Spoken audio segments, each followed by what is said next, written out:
오늘 말씀 제목은 누구 때문입니까? 라는 제목입니다. 우리 계속해서 하이델베르크 요리문답을 기준으로 해서 이 말씀을 좀 살피고 있습니다. 지난주까지 해가지고 5문까지 제 5문까지 5개의 질문을 좀 다루어 봤고요. 오늘은 6번째, 7번째, 8번째 세 가지의 질문을 또 연이어서 보도록 하겠습니다. 우리가 좀 오늘 말씀을 통해서 더불어서 생각해 보아야 될 주제에 대한 부분이니까요. 한번 화면을 보시면서 같이 좀 읽어 나갈 수 있으면 좋겠습니다. 천천히 읽으시면 되겠고요. 제가 질문을 읽고 여러분이 답을 한번 읽으시면 되겠습니다. 6문. 그러면 하나님께서는 사람을 그렇게 악하고 패역한 상태로 창조하셨습니까?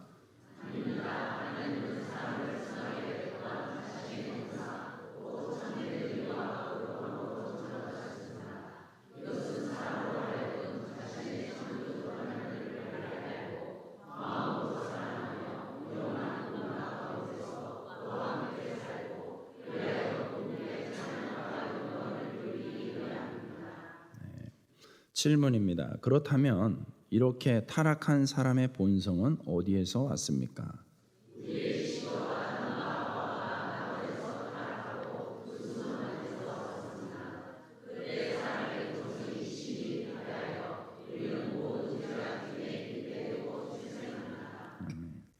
팔문. 그렇다면 우리는 그토록 부패하여 선은 조금도 행할 수 없으며 온갖 악만 행하는 성향을 지니고 있습니까?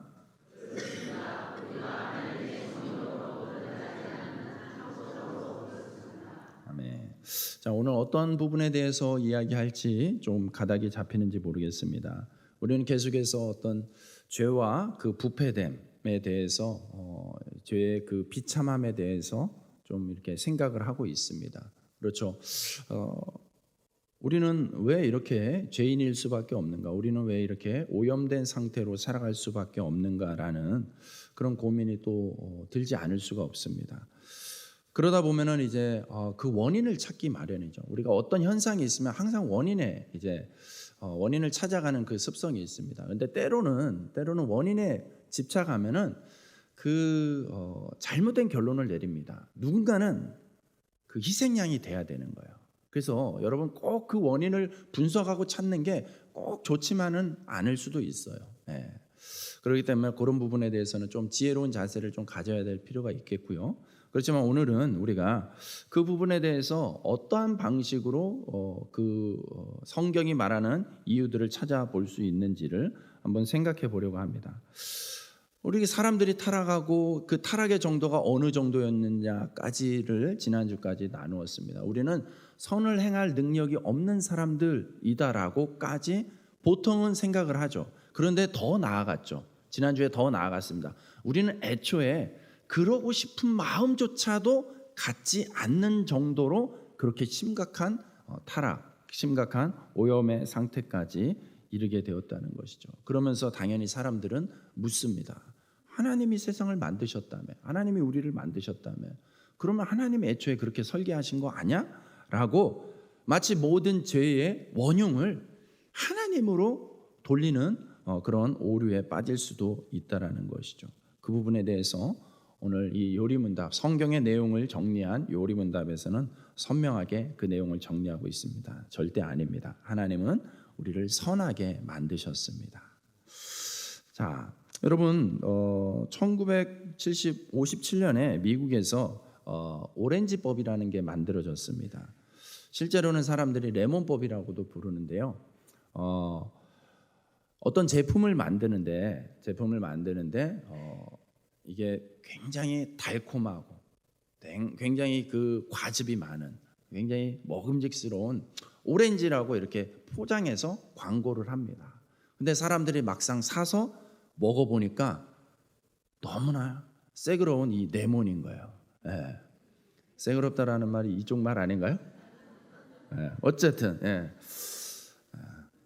표준화하겠습니다. 너무나 시큼한 레몬이라는 것이죠. 그런 거예요. 그래서 사람들이 이거 문제 있다. 광고한 거랑 왜 다르냐라는 식의 이제 그 법정 소송이 있었던 것이죠. 그런 게 발달해서 우리나라에서는 이 소비자 보호법이 이러한 맥락의 법들인 것이죠. 그러면서 그런 제품들을 하자 있게 만드는 것에 대해서 그 회사가 이제 책임을 지고 이렇게 조치를 취하게 되는 그 시스템이, 사회적 시스템이 만들어지게 된 것이죠. 여러분, 하나님께서 이 세상을 창조할 때에 많은 법칙들을 만들어 놨다고 지난 시간에 이야기했어요. 그렇죠?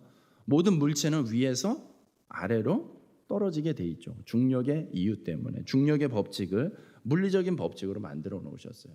또 어떤 법칙들이 있습니까? 1 더하기 1은 귀요미입니까?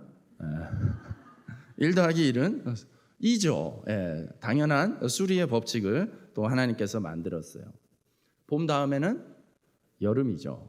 여름 다음에 가을이고, 그렇죠? 봄 다음에 겨울이면은 굉장히 곤란한 것이죠. 하나님께서는 이렇게 자연의 그 계절의 법칙도 이렇게 만들어 놓으셨어요. 그러면 세상에는 수많은 그런 법칙과 질서들을 따라서 이 세상이 돌아가는 것입니다. 그런데 이 법칙을 무시하는 순간 어떻게 될까요? 이 법칙을 무시하면은 큰 위험에 빠질 수가 있습니다.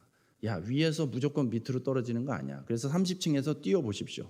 무슨 일이 일어나겠습니까? 끔찍한 일이 일어나는 것이죠. 여러분, 법칙이 존재하는 이유는 고로 무엇이겠습니까? 법칙이 존재하는 이유는 우리를 보호하는 안전장치인 것이죠. 법칙을 통해서 우리는 안전하게 보호받고, 그것은 곧 우리를 향한 그 법칙을 만드신 분의 사랑의 표현이라는 것입니다. 이게 바로 법이 가지고 있는 근본적인 법의 정신이에요.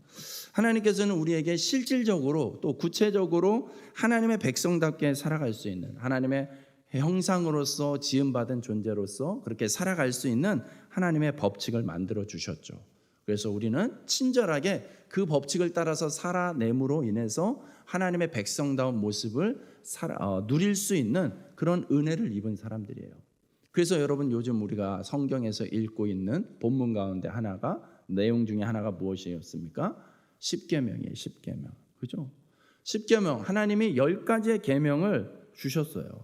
그 10가지의 계명을 주신 이유가 무엇이에요? 하나님께서 지켜보고 있다가 너 이 녀석 요거 틀렸구나 하고서 이렇게 때리려고, 혼내려고 그런 법칙을 만드셨습니까? 아니라는 것이죠. 그 법칙이 존재하는 이유는, 법의 정신은 곧 사랑이라는 거예요. 사랑. 그건 하나님과 우리 사이에 그 사랑이 표현되어지는 방식이에요. 사랑이 표현되어지는 방식이고, 우리는 그걸 지켜냄으로 인해서 하나님을 향한 사랑을 표현할 수 있는 기회가, 장치가 생긴 거예요. 그런데 법의 정신이, 시간이 지나면서 법의 정신은 온데간데 없고 형식만 남게 되니까 그것이 문제가 되고 왜곡되어서 정죄의 도구가 된 것이죠. 여러분, 하나님이 우리에게 근본적으로 원하시는 것은 사랑입니다. 그래서 우리가 정말 서로 사랑하면서 살기를 원하시죠. 그래서 그 사랑을 통해서 서로가 행복한 인생을 살기 원하는 것입니다. 얼마 전에 어떤 목사님이 저한테 묻더라고요. 목사님의 목회의 방향은, 목회의 중심은 무엇입니까? 이렇게 묻더라고요. 여러분, 제 목회 철학 중에 핵심은 무엇일까요? 저는 하나님을 기쁘게, 사람을 행복하게. 알로에 마임. 구호와 같이. 알로에 마임의 사장님이 저기 교회 장로님인 거 아시나요? 그 정신으로 만든 거예요. 교회를 향한 마음으로 그 기업을 만들어서 이끌고 있어요. 여러분, 하나님께 우리가 기쁨이 되고 우리가 서로 사랑할 수 있다면, 서로에게 기쁨이 될 수 있다면, 그게 가장 건강하고 바른 신앙의 모습이 아닌가 싶습니다. 그래서 저는 우리 성도님들이 행복했으면 좋겠어요. 행복하다라는 것, 즐겁다라는 것을 또 오해하면 안 돼요. 자기식으로 해석해서 내 맘대로 되는 게 다 행복한 거다라고 착각하시면 안 돼요. 저는 그 착각을 깨트리기를 원합니다. 내 맘대로 되는 것이 다 좋은 게 아니죠. 때로는 내 맘대로 안 되는 게 여러분에게 큰 유익이 될 때도 있습니다. 그러므로 제 앞에서 너무 고집 부리려고 하지 마십시오. 아니라 하면 아니라 이렇게 받아들일 수 있기를 축복합니다. 하나님께서는 근본적으로 우리가 혼자 사는 것이 좋지 않다라고 했어요. 독처하는 것이 좋지 않다. 그래서 하나님이 짝을 만들어 주셨죠. 가정을 이루게 하셨습니다. 여러분, 가정이 존재하는 이유가 무엇입니까? 혼자 있는 게 좋지 않으니까 한 사람이 더함으로 인해서, 가정을 이룸으로 인해서 혼자 있을 때보다 어떻게 해야 돼요? 더 행복해야 되는 거예요. 그게 가정이 존재하는 목적인 것이죠. 가정 안에서 진정한 행복과 진정한 사랑이 구현이 돼야 되는 것이죠. 하나님의 나라는 어떤 곳입니까? 하나님의 나라는 하나님의 백성들이 살아가는 곳, 하나님의 백성들이 서로 행복해하면서 살아가는 것이죠. 그러기 위해서 하나님이 직접 통치하시겠다라고 말씀하신 게 그게 하나님 나라예요. 하나님 나라는 누가 통치자가 되어야 됩니까? 하나님이 통치자가 되는 게 하나님의 나라인 것이죠. 하나님이 통치하실 때에 비로소 우리는 진정한 행복을 누릴 수 있는 것이죠. 여러분, 문제는 무엇입니까? 우리 지난주에 살펴봤듯이 우리에게는 그 말씀을 제대로 지킬 수 없는 연약함이 있다라는 거예요. 나는 할 수 없어. I cannot. 이렇게 생각들을 하는 것이죠. 근데 그 정도 수준이 아니라 나는 그걸 지키고 싶은 의지조차도 가지고 있지 않은 타락한 우리의 상태라는 것입니다. 그렇게 복의 원리를 알면서도 그렇게 살려고 하지도 않고, 또 살려고 해도 살 수 없다는 거, 피할 수도 없고 숨길 수도 없는 우리의 연약함이고 결함인 것입니다. 그러니까 종합적인 치명적인 장애를 가지고 있다라는 거예요. 영적인 장애를 가지고 있다라는 거. 그게 지난주의 표현으로는 마음이 기울어졌다라고 그렇게 표현을 했습니다. 하나님의 말씀에 순종할 수도 없고 순종하고 싶어 하지도 않는 것, 그것이 우리의 현 주소라는 것에서 이어서 오늘의 말씀을 다시 생각을 해봐야 됩니다. 그럼 왜 그렇게 되었나? 왜 어쩌다가 그 지경까지 되었나? 하나님이 너무 이렇게 급하게 만드시다가 실수로 우리를 만드셨나? 어떤 사람은 A급으로 만들고 어떤 사람은 C급으로 만드셨나? 그래서 하자가 있는 것인가? 제조 결함인가? 이렇게 생각해 볼 수가 있습니다. 그렇게 생각하는 사람들이 실제로 많이 있지요. 사람들이 왜 이렇게 세상에, 하나님 살아계신데 왜 이렇게 세상이 엉망이냐? 하나님 진짜 살아계시냐? 라면서 하는 질문 가운데 하나가 바로 우리가 아까 읽었던 6번째 질문인 것이죠. 6번째 질문에 그 책임이, 우리의 연약함과 우리의 타락함에 대한 책임이 하나님께 있는 것 아니냐라는 질문인 거예요. 거기에 대한 대답을 아까 뭐라고 읽었죠? 아니다라는 거예요. 아니다. 하나님께 책임이 있는 것이 아니다. 하나님이 애초에 사람들을 그렇게 부패하게 타락하게 만드신 거 절대 아니다. 하나님은 오히려 사람을 선하게 창조하셨다라는 것이 성경이 가지고 있는 대답이에요. 그래서 보십시오.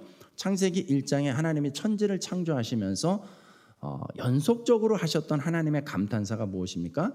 하나님이 보시기에 좋았더라. 하나님 보시기에 좋았더라. 애초에 만들어진 모습은요, 너무 좋은 모습이었어요. 너무 선하게 만드셨어요. 너무 착하게 만드셨어요. 하나님은 그렇게 세상을, 당연히 사람도 그렇게 만드셨어요. 거기다가 플러스 하나님께서 더 사람들에게는 특별한 보너스를 주셨죠. 사람은 어떻게 만드셨어요? 하나님의 형상대로 만드셨습니다. 하나님의 형상대로, 창세기 1장 26절과 27절, 사람을 하나님이 어떻게 만드셨는지, 만들었다고 기록하고 있는지 성경 말씀 한번 읽도록 하겠습니다. 시작.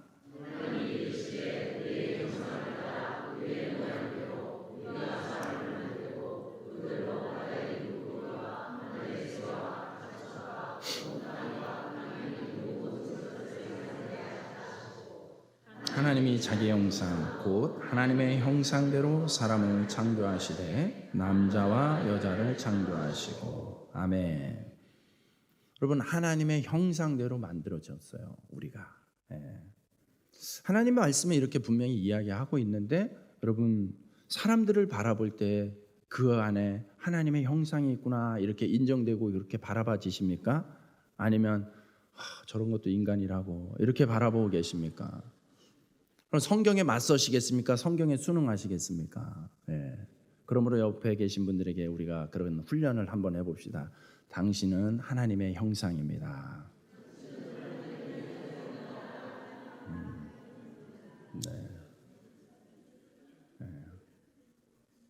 동의가 되시나요? 이제 오늘부터 부부싸움은 없는 겁니다. 부부싸움 한다는 건 뭐예요? 하나님하고 한번 맞짱 뜬다는 거 아니에요. 여러분, 하나님의 형상으로 지음받았다는 것은 참 영광스러운 표현이죠. 너무 감격스러운 표현이에요. 아니 우리가 뭔데 우리 안에 하나님의 형상을 담아 주시겠다는 거예요. 하나님께서 그렇게 우리를 특별하게 다루시고 특별한 존재로 위임해 주셨다는 거예요. 우리 안에는 그런 속성이 있습니다. 그렇기 때문에 우리 안에는 그것이 유전적으로 DNA적으로 남아 있죠. 그 흔적들이 있어요, 사람들에게는. 그래서 자연인들 중에는 여러분 짐승하고는 다른 면이 있습니다. 짐승은 철저히 자기의 본능에 의해서 움직이죠. 배고프면 먹을 걸 찾아서 먹을거리가 된다 싶으면 그 상황이 어떠하든 전혀 개의치 않고 내 배를 채우는 것만 목적으로 움직이는 게 짐승이죠. 그런데 사람은 절대로 그렇게 하지 않아야 되는 것이죠. 사람 안에는 배웠든 안 배웠든 기본적으로 가지고 있는 정의에 대한 마음이 있는 거예요. 자비에 대한 마음이 있는 거예요. 비록 우리가 죄로 인해서 흐트러지고 오염되고 그런 것들이 있지만은 우리 안에 기본적으로 내포하고 있는 마음이 긍휼의 마음, 거룩을 사모하는 마음, 그리고 공의를 추구하는 마음을 주셨기 때문에 그나마 우리가 서로 질서를 만들어내고 서로에게 해가 되지 않도록 만들어가는 방식들을 세상이 찾아가고 있는 거죠. 세상의 법과 질서들은 성경으로부터 비롯되어진 모습들인 거예요. 비록 그들이 하나님, 그 본질이라는 하나님에 대해서는 비록 희미하고 흐려지고 잊어버린 모습들이 있지만은 그 안에 이런 영향력들이 여전히 남아 있는 것들을 우리는 발견할 수 있습니다. 왜 그렇겠습니까? 사람에게 기본적으로 하나님께서 하나님의 형상을 따라 창조하신 은혜가 있기 때문이죠. 그래서 우리에게는 삶의 특별한 특권이 있습니다. 우리는 하나님을 알고 하나님을 사랑하고 하나님과 동행하고 하나님을 찬양하고 하나님을 영화롭게 할 수 있는 특권이 있는 줄로 믿습니다. 여러분, 우리로 인해서 하나님이 기뻐하실 수 있다라는 거, 이 정말 대단한 특권인 것이죠. 하나님이 우리의 이 예배를요 귀하게 여겨주세요. 어떤 분들은 이 예배가 참 지루할 수도 있고 귀찮을 수도 있겠지만은 중요한 건 그 사람으로 인해서 예배가 드려지는 게 아니라 하나님으로 인해서 예배가 드려지고 있는 거예요. 하나님께서는 이 예배를 귀하게 여기신다는 거, 그게 바로 우리가 예배 드리면서 나아갈 수 있는 예배자의 특권이 되는 줄로 믿습니다. 하나님이 자기의 형상대로 사람을 만드시되 남자와 여자를 창조하셨습니다. 우리의 형상을 따라서 자기의 형상, 하나님의 형상대로 만드셨다라는 거예요. 자연 세계와의 관계에서도 우주 만물을 만드시고 다스리십니다. 그리고 우리에게 이제 위임을 해주셨어요. 하나님의 형상으로 만드셨기 때문에 거기에 위임을 해주셨어요. 어떤 위임을 해주셨습니까? 세상을 정복하고 다스리라라는 거예요. 그 정도로 하나님이 우리를 특별하게 또 선하게 만드셨어요. 그래서 우리는 하나님의 뜻이 무엇인지 깨달아 알아야 되고 하나님의 뜻대로 이 세상을 그 하나님의 뜻에 맞게 하나님의 뜻의 그 방식대로 살아가는 질서들을 만들어 가야 되는 사명이 있는 사람들입니다. 그래서 여러분, 기독교인들이 있다 하는 곳에는 법과 정의가 살아나야 되는 것이죠. 여러분에게는 어떤 꿈이 있는지 모르겠어요. 우리 구미 사랑의 교회가 상무 사곡동에 위치하고 있습니다. 교회가 있다는 것으로 인하여서 이 상무 사곡동이 이 운막골에 변화가 있어야 되는 거예요. 이곳에 바른 법이, 바른 질서가 있어야 되는 것이고 이곳에 하나님의 뜻을 따라서 서로를 섬기고 사랑하고 축복하는 모습들이 있어야 되는 것이죠. 그게 바로 교회가 그 땅에 그 지역에 존재해야 되는 이유예요. 하나님이 그렇게 만드셨어요. 여러분, 그런 꿈을 꿀 수 있기를 축복합니다. 구미사랑의 교회가 있으니까 이 운막골 주민들이 구미사랑의 교회가 있어, 우리 동네는 구미사랑의 교회가 있는 교회야, 있는 동네야, 이렇게 프라이드를 갖도록 자랑할 수 있도록 그렇게 함께 만들어 갈 수 있기를 축복합니다. 구미시에는 어떤 교회가 있습니까? 구미 사랑의 교회가 있어요. 할렐루야. 누가 이렇게 센스가 좋으세요? 네. 제가 아까 새가족 섬김이들하고 만나면서 그런 얘기 했는데요. 신앙생활하면서 제일 중요한 건 영성이다. 그 다음 중요한 건 센스다. 센스 있게 믿어야 된다.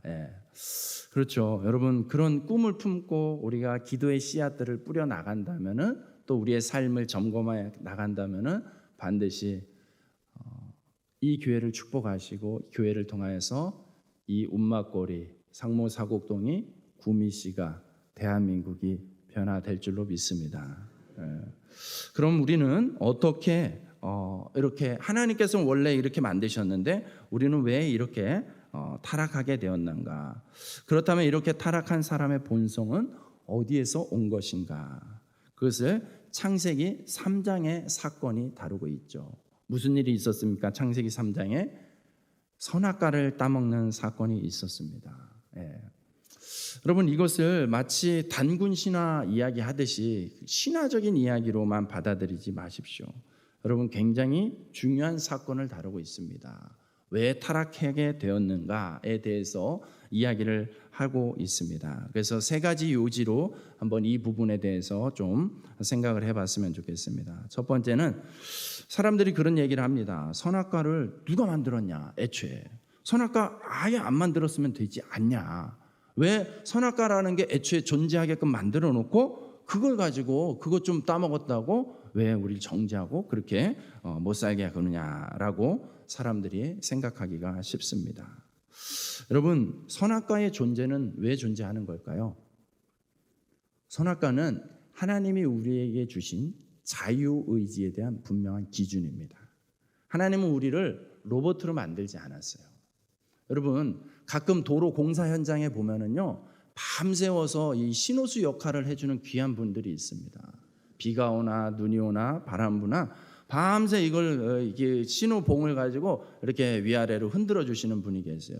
얼마나 수고스럽습니까? 여러분, 내려서 그런 분들에게 감사하다고 인사해 보셨어요? 우리 별로 물론 있어서 고맙죠. 고마운 존재예요. 하지만 굳이 찾아가서 고맙다고 인사할 정도는 아니잖아요. 그죠? 왜요? 사람이 아니잖아요. 로봇이잖아요. 기계잖아요. 기계는 자기의 선택권이 있어서 하는 게 아니에요. 그냥 그렇게 설계되어서 스위치만 누르면 그거는 아무 생각 없이 그렇게 하는 거예요. 거기에 무슨 가치가, 얼마나 그렇게 고귀한 가치가 있겠습니까? 그런 거 아니죠. 여러분, 하나님이 우리에게 주신 자유의지가 그런 가치를 얘기하는 거예요. 가치. 얼마든지 그러지 않을 수도 있는데 그렇게 한다. 여러분, 거기서 우리는 감동을 받는 거죠. 여러분, 제가 왜 이 시간에 피곤해 죽겠는데 힘을 내서 설교를 하고 있는지 아세요? 여러분이 앉아 계셔서 그래요. 여러분 안 앉아 계시면 저도 집에 일찍 가고 좋아요. 근데 여러분 앉아 계시잖아요. 충분히 집에 가셔도 되는데 안 가고 여기 이렇게 오시니까 이 얼마나 귀해요. 저한테도 이렇게 감동이 되는데 하나님 보실 때 얼마나 감동이 될까요? 오셔서 주무셔도 돼요. 오셔서 하나님이 사랑하는 자에게 뭘 주시겠습니까? 그럴 때만 아주 그냥 기가 막히게. 실은 제가 누구라고 말하지는 않지만 오전 예배 때 예배 시작하자마자 이렇게 3층천에 가신 분이 계셨어요. 그래서 설교 시간에 그렇게 이렇게 모드가 바뀌었다면 제가 굉장히 자책감에 들었을 텐데 설교 시작하기 전부터 그러셔서 저는 굉장히 자유했습니다. 여러분, 하나님은 우리에게 자유의지를 주셨어요. 그러지 않아도 되는데 할 수 있도록 하게 해주신 거예요. 그것에 가치가 있기 때문에 그런 거죠. 선악과의 존재는 그겁니다. 우리에게 주신 자유의지가 입증되어지는 거예요. 사랑이 입증되어지는 거예요. 여러분, 제가 쓰는 표현 가운데 하나가 그거죠. 사랑을 표현하라고요. 사랑을요, 마음속으로만 가지고 있으니까 사랑이 표현이 안 되는 거예요. 그래서 나중에 실컷 싸우고 나서 얘기하다 보면은 실은 좋은 뜻으로 한 행동이야. 좋은 뜻으로 한 표현이야. 근데 그것에 사랑이라고 충분히 담아내지 않으니까는 거기서 오해가 비롯되고 싸움이 일어나는 거예요. 여러분, 사랑은 표현해야 되는 거예요. 우리 경상도 남자들이 가지고 있는 오명 중에 하나가, 오해 중에 하나가 그거잖아요. 하루에 3마디만 하신다면서요. 이제는 하루에 3마디를 하더라도 내용이 바뀌길 바랍니다. 사랑해 사랑해 사랑해 3마디를 하시기 바랍니다. 여러분, 표현되어지는 거예요. 입증되어지는 거예요. 우리가 하나님께서 주신, 우리에게 주신 이 자유의지에 대한 분명한 입증이 선악과였던 것입니다. 그리고 또 하나 가지고 있는 오해가 그런 것이 있습니다. 아니, 하나님 정말 쪼잔하다. 어떻게 그 열매 하나 따먹었다고 그걸 평생 대대로 그렇게 사람들을 괴롭히냐라고 생각을 해요. 여러분, 그거는 하나의 행위에 불과한 거예요. 열매를 따먹은 건 하나의 행위예요. 여러분, 실은 그보다 먼저 사람들이 타락했죠. 그보다 먼저 범죄했어요. 어떤 범죄를 저지릅니까? 선악과를 따먹기 전에 사람이 저지른 범죄가 있습니다. 그게 무엇입니까? 하나님이 되려고 한 거예요. 하나님이 되려고 하는 범죄를 저질렀기 때문에, 이미 그것에 노출이 되었기 때문에 선악과를 아무렇지 않게 따먹은 것이죠. 선악과를 따먹었기 때문에 범죄하게 된 것이 아니라, 범죄함으로 인하여서 선악과 따먹는 어떤 행위적인 결과가 나타난 것이에요. 여러분, 뱀이 유혹을 합니다. 이거 먹으면 하나님과 같이 되지 않을까? 그 말에 혹해서 그럼 내가 하나님과 같이 될 수 있나? 이 마음을, 탐욕을 먹음으로 인해서 범죄가 시작된 것입니다.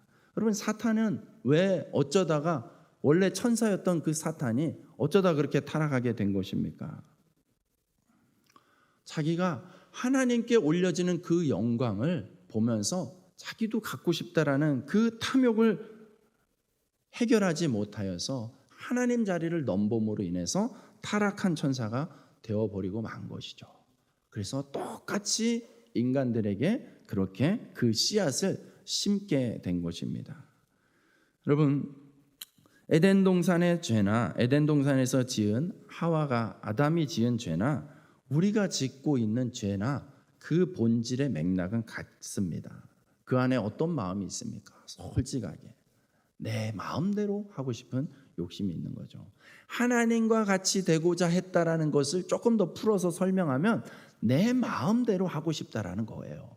나 구속되지 않고 속박되지 않고 나 내 마음대로 하고 싶다. 그것이 그 안에 담겨져 있는 것이죠. 그래서 우리는, 여러분, 어느 때 짜증이 납니까? 내 마음대로 되지 않을 때 짜증이 나는 것이죠. 화가 나는 것이죠. 내 마음대로 하고자 하는 것이 이 사람들의 속성이에요.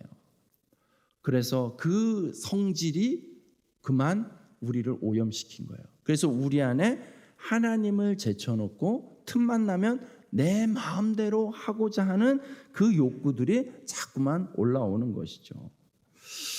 여러분, 엄마가 집에 엄마가 아니면 아빠가 내 마음대로 하겠다 이러면 어떻게 될까요? 그 가정은 파탄납니다. 불행해집니다. 내 마음대로를 내려놓지 않으면 여러분, 화합할 수 없고 행복해질 수가 없는 것입니다. 우리나라에 4천만 5천만의 국민들이 있잖아요. 사람들이 다들 각자가 내 마음대로라고 외치기 시작하면 이 나라는 나라가 될 수가 없는 것입니다. 무법천지가 될 수밖에 없는 것입니다.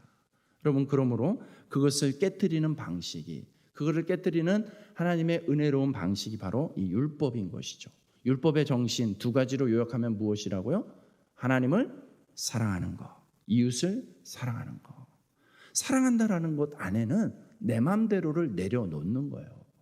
내가 사랑하는 그 대상을 위해서, 여러분, 사랑해 보셨잖아요. 과거 완료형이 아니길 바랍니다. 현재 진행형이어야 될 것 같아요.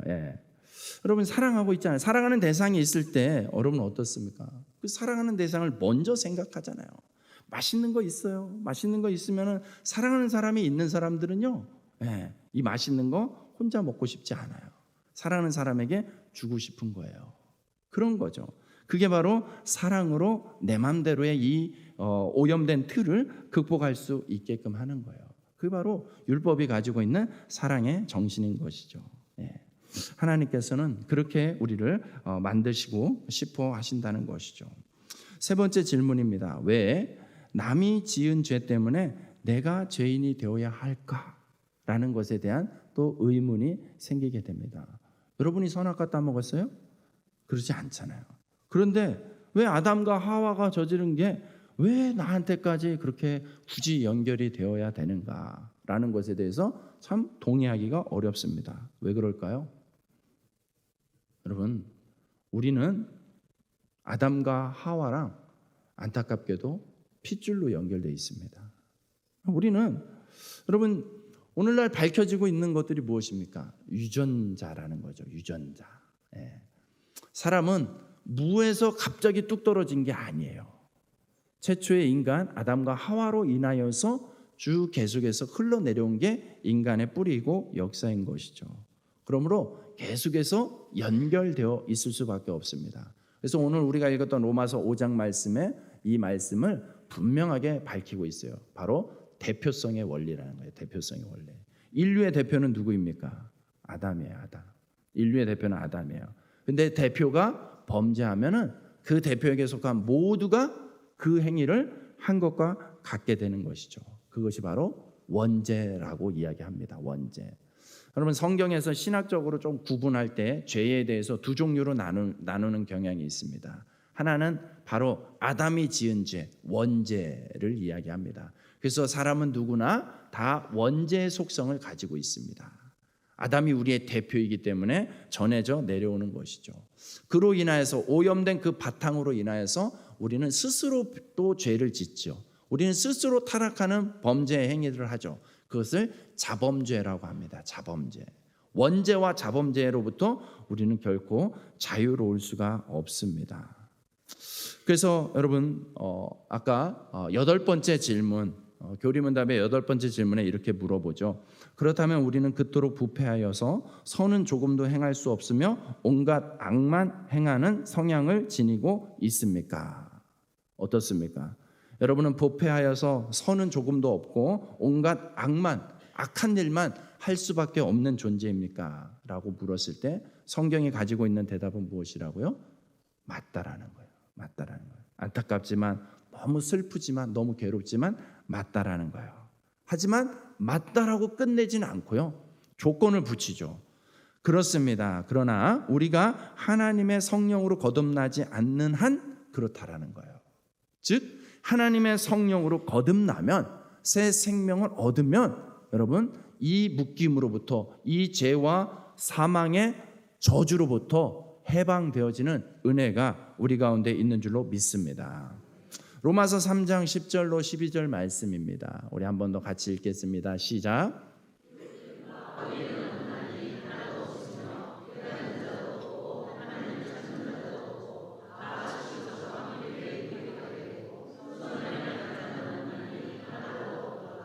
네, 아멘. 여러분 안타깝지만 우리가 가지고 있는 우리의 모습, 성경이 비추고 있는, 성경이 거울처럼 비추고 있는 우리의 모습이에요. 기록된 바 의인은 하나도 없고 하나님을 찾는 자도 없고 다 치우쳐서 무익하게 되고 선을 행할 줄도 모르는 하나님의 형상을 잃어버린 자의 모습이지만, 하지만 성경은 그렇게 끝맺음을 맺는 것이 아니라 그렇게 잃어버렸지만 완전히 잃어버린 것은 아니다라는 것을 이야기하고 있습니다. 그 흔적이 무엇입니까? 우리 안에 미처 성경을 알지 못했을 때에도 남아 있었던 그 희망의, 신랄 같은 희망의 가닥이 무엇입니까? 마음의 양심이죠. 양심. 그래서 죄를 지을 때 마음이 꼭 편하지만은 않은 것이죠. 타락했을 때, 타락하는 행위를 했을 때 꼭 그렇지만은 않은 것이죠. 마음의 양심이 우리에게 표현이 되어지고 있습니다. 그래서 여러분 성경이 이야기하고 있는 그렇게 비참과 죄와 비참함을 이야기하지만, 그것이 우리의 상태다라고 이야기하지만 성경이 내리는 결론, 거기서 결론이 아니라 그 다음에 결론이 있습니다. 요한복음 14장 6절 말씀입니다. 한번 같이 읽겠습니다. 시작.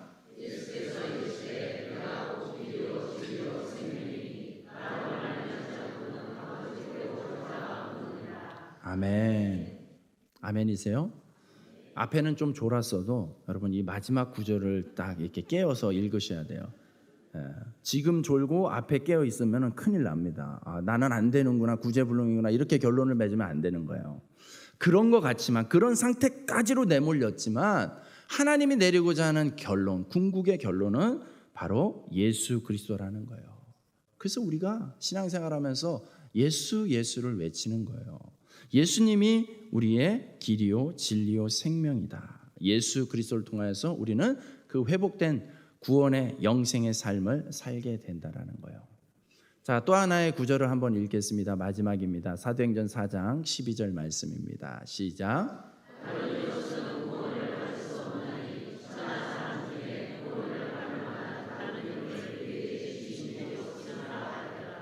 아멘. 한 사람 아담으로 인해서 범죄함이 우리에게 들어왔고, 그 죄의 영향력으로 인해서 우리는 원죄의 속성을 가지고 살고, 또 그것으로 인해서 우리는 스스로 무너질 수밖에 없는 자범죄의 영향력 아래 살아갈 수밖에 없는 그 비참한 인생이지만, 그 인생으로 끝을 맺으시지 않으시는 하나님께서 우리에게 구원의 길을 여셨습니다. 다른 이로서는 구원을 받을 수 없나니 천하 사람 중에 구원을 받을 만한 다른 이름을 우리에게 주신 일이 없습니다. 오직 예수 그리스도.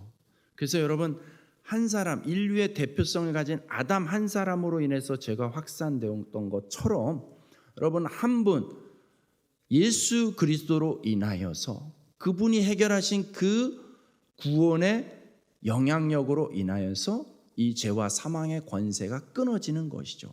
그 은혜가 온 인류에게 미치기에도 전혀 부족함이 없다라는 것이 오늘 우리가 읽었던 로마서 5장의 말씀이 되는 줄로 믿습니다.